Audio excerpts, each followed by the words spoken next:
नमस्कार साथियों, मैं Parasnath life I study IAS के डेली करंट अफेयर क्विज में आपका स्वागत है। साथियों, यूपीएससी, यूपी पीसीएस, सभी state PCS, NTPC, UP triple SC PET, UPSI तथा अन्य सभी परीक्षाओं के लिए यह क्विज बहुत ही ज़्यादा महत्वपूर्ण है। सभी प्रश्न पूर्व में किसी न किसी एग्जाम में पूछे गए प्रश्नों पर आधारित हैं, अर्थात जो पूर्व में एग्जाम में प्रश्न आए हुए हैं उन्हीं को आधार बनाकर प्रश्न बनाए गए हैं। इसलिए साथियों, प्रश्नों को ध्यान से देखिएगा, यहाँ से एग्जाम में आपको प्रश्न सेम टू सेम मिल सकते हैं। साथियों, प्रश्नों पर आएँ उससे पहले यदि आप चैनल को सब्सक्राइब नहीं किए हैं तो प्लीज़ चैनल को सब्सक्राइब, शेयर और लाइक कीजिए। साथियों, पहला प्रश्न है, हाल ही में किसे अंतर्राष्ट्रीय बुकर पुरस्कार 2021 से सम्मानित किया गया?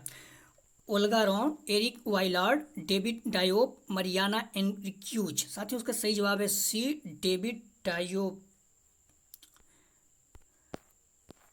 फ्रांसीसी उपन्यासकार डेविड डायोप को उनके उपन्यास at night all blood is black के लिए अंतर्राष्ट्रीय बुकर पुरस्कार से सम्मानित किया गया। मूलतः यह पुस्तक फ्रेंच भाषा में लिखी गई है। प्रसिद्ध अमेरिकी कवयित्री एना एलिजाबेथ मास्कोवाकिस ने इस पुस्तक का अंग्रेजी अनुवाद किया। डेविड के इस उपन्यास की विषय वस्तु प्रथम विश्व युद्ध है, जो उनके सेनेगल वासी परदादा के प्रथम विश्व युद्ध के अनुभव पर आधारित है। अनुदित पुस्तक के लिए बुकर पुरस्कार से सम्मानित होने वाले डेविड पहले फ्रांसीसी साहित्यकार हैं। इस अंतर्राष्ट्रीय बुकर पुरस्कार को 2019 तक मैन बुकर अंतर्राष्ट्रीय पुरस्कार के नाम से जाना जाता था। अर्थात जो अंतर्राष्ट्रीय बुकर पुरस्कार है इसे 2019 तक मैन बुकर अंतर्राष्ट्रीय पुरस्कार के नाम से जाना जाता था। साथियों, अगला प्रश्न है, हाल ही में शुक्र ग्रह के अध्ययन के लिए नासा ने कितने नए मिशन भेजने की योजना बनाई है? 1, 2, 3, 4। साथियों, इसका सही जवाब है B, 2। America space agency NASA ने 2028-2030 के बीच में शुक्र ग्रह के अध्ययन के लिए 2 नए मिशन लॉन्च करने की योजना बना रहा है। 2 नए मिशन है DAVINCI deep atmospheric Venus investigation of novel gases chemistry and imaging. दूसरा है VERITAS Venus emissivity radio science InSAR topography and spectroscopy. शुक्र आकार और बनावट में लगभग पृथ्वी के समान है, इसीलिए शुक्र ग्रह को पृथ्वी की बहन भी कहा जाता है। साथ में अगला प्रश्न है, हाल ही में चर्चा में रहा रेड टूरिज्म प्रोजेक्ट किस देश की पहल है? साथियों, बहुत इंपॉर्टेंट है ये। ऑस्ट्रेलिया, कनाडा, चीन, तुर्की। साथियों, इसका सही जवाब है सी, चीन। चीन में आधुनिक क्रांतिकारी विरासत स्थलों को रेड टूरिज्म कहा जाता है। आधुनिक विरासत स्थल जो है, रेड टूरिज्म परियोजना की शुरुआत 2004 में की गई थी। पहले तो आपको ध्यान रखना वो चीन की योजना है। रेड टूरिज्म के अंतर्गत यानान लाल सेना के लॉन्ग मार्च से जुड़ा स्थल, शाओशान माओ से तुंग का जन्म स्थान, जिंगजांग पर्वत जैसे अनेक ऐतिहासिक महत्व के स्थल शामिल हैं। चीनी कम्युनिस्ट पार्टी इस साल अपना 100वां वर्षगांठ मना रही है।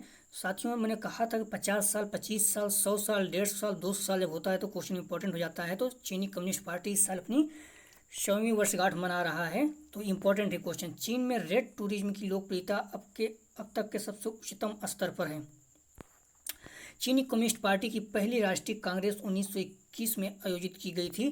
साथियों, प्रश्न है अगला, हाल ही में अस्पतालों के बेड से जुड़ा पहला देशव्यापी नक्शा किस देश ने जारी किया? हाल ही में अस्पतालों के बेड से जुड़ा पहला देशव्यापी नक्शा किस देश ने जारी किया?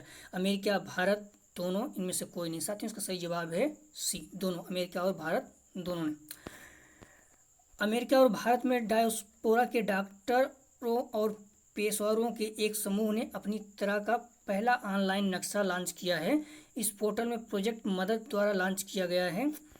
प्रोजेक्ट मदद द्वारा मददमैप.com रियल टाइम अपडेट के साथ अस्पतालों के उपलब्ध बेड का भारत का पहला देशव्यापी नक्शा है। यह ऑनलाइन पोर्टल सरकारी और निजी अस्पतालों के बेड की उपलब्धता, अस्पताल के नाम, स्थान, आईसीयू बेड की उपलब्धता, ऑक्सीजन की आपूर्ति, वेंटिलेटर, गैर ऑक्सीजन बेड आदि सहित महत्वपूर्ण और रियल टाइम डेटा का विवरण देगा। आर्टेमिस समझौता जो हाल ही में खबरों में था, न्यूजीलैंड और किस एजेंसी के अंतरिक्ष अन्वेषण के लिए एक समझौता है? Roscosmos, NASA, ESA, ISRO. साथियों, इसका सही जवाब है बी, नासा।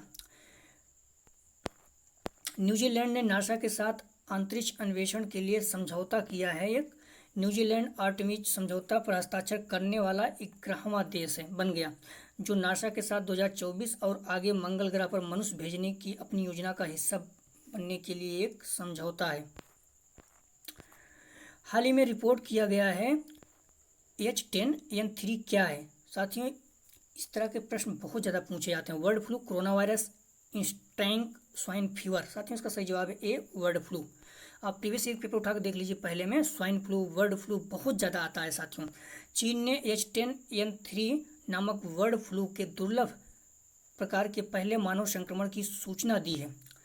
चीन के राष्ट्रीय स्वास्थ्य आयोग द्वारा 41 वर्षीय व्यक्ति के मामले में पुष्टि की गई है। यह एक बर्ड फ्लू प्रकार का कम रोगजनक माना जाता है। साथियों, ये और क्वेश्चन बार बार कई बार एग्जाम पूछ चुका है। स्वाइन फ्लू, इसका फार्मूला पूछता है। साथियों, आप नहीं विश्वास करते हैं तो प्रीवियस पेपर उठाकर देख लीजिए PCS या RO में। H1N1, इसका सूत्र क्या है, H1N1। इस तरह से स्वाइन फ्लू जिस तरह से उसे बर्ड फ्लू का भी पूछता है, तो ये भी नया है। तो फिर ये सुअर से होता है, स्वाइन फ्लू सुअर से, वर्ड फ्लू पंछी अर्थात सभी मुर्गी से माना गया है, लेकिन पंछी से होता है। तो वर्ड फ्लू भी बहुत इंपॉर्टेंट है। H10N3, इसका पहले नाम कुछ और था, लेकिन इस समय जो नया आया है इसको आप याद रखना है। हाल ही में किस बैंक ने आर्थिक शोध रिपोर्ट इकोरैप प्रकाशित किया है। PNB, HDFC, SBI, axis. साथियों, इसका सही जवाब है C, SBI। भारतीय स्टेट बैंक ने अपनी आर्थिक शोध रिपोर्ट इकोरैप में वित्तीय वर्ष 21-22 के लिए भारत की GDP 7.9 की दर से बढ़ने की भविष्यवाणी की है। पहले रिपोर्ट में 10.4% की वृद्धि की भविष्यवाणी की थी। विश्व साइकिल दिवस कब मनाया जाता है। साथियों, अभी ये बहुत ज़्यादा पर्यावरण के अनुकूल है, तो इम्पोर्टेंट हो सकता है। विश्व साइकिल दिवस कब मनाया जाता है। 2 जून, 3 जून, 4 जून, 5 जून। तो सही जवाब है इसका B, 3 जून। संयुक्त राष्ट्र महासभा द्वारा अप्रैल 2018 में घोषणा की गई थी कि हर साल 3 जून को विश्व साइकिल दिवस मनाया जाएगा। यह सरल, किफ़ायती, स्वच्छ, पर्यावरण के अनुकूल परिवहन साधन है। बिहार की ज्योति कुमारी, आप लोग ध्यान दिए 2020 में बहुत ज़्यादा फेमस थी ज्योति कुमारी जी। ये अपने पापा को गुड़गांव से बिहार तक साइकिल से लेकर गई थी। कमाल की हैं, सलाम है इसे महान देवियों को। साइकिल गर्ल्स कहा जाता है, जो पिछले साल अपने बीमार पिता को साइकिल पर बैठाकर गुरुग्राम से बिहार दरभंगा अपने गांव तक ले गई थी, इसीलिए इन्हें साइकिल गर्ल्स कहा जाता है। साथियों, ये इंपॉर्टेंट है, याद रखना, बहुत इंपॉर्टेंट है। साइकिल गर्ल्स किसे कहा जाता है, ये क्वेश्चन बन सकता है कहीं कहीं। तो ज्योति कुमारी जी को। हाल ही में इजराइल का नया राष्ट्रपति निम्नलिखित में से किसे चुना गया। साथियों, आप लोग कंफ्यूज मत होना, प्रधानमंत्री भी नया चुना गया है, लेकिन इजराइल में नया राष्ट्रपति किसे चुना गया है। Isaac Herzog, Miriam Peretz, Rivlin, Naftali Bennett.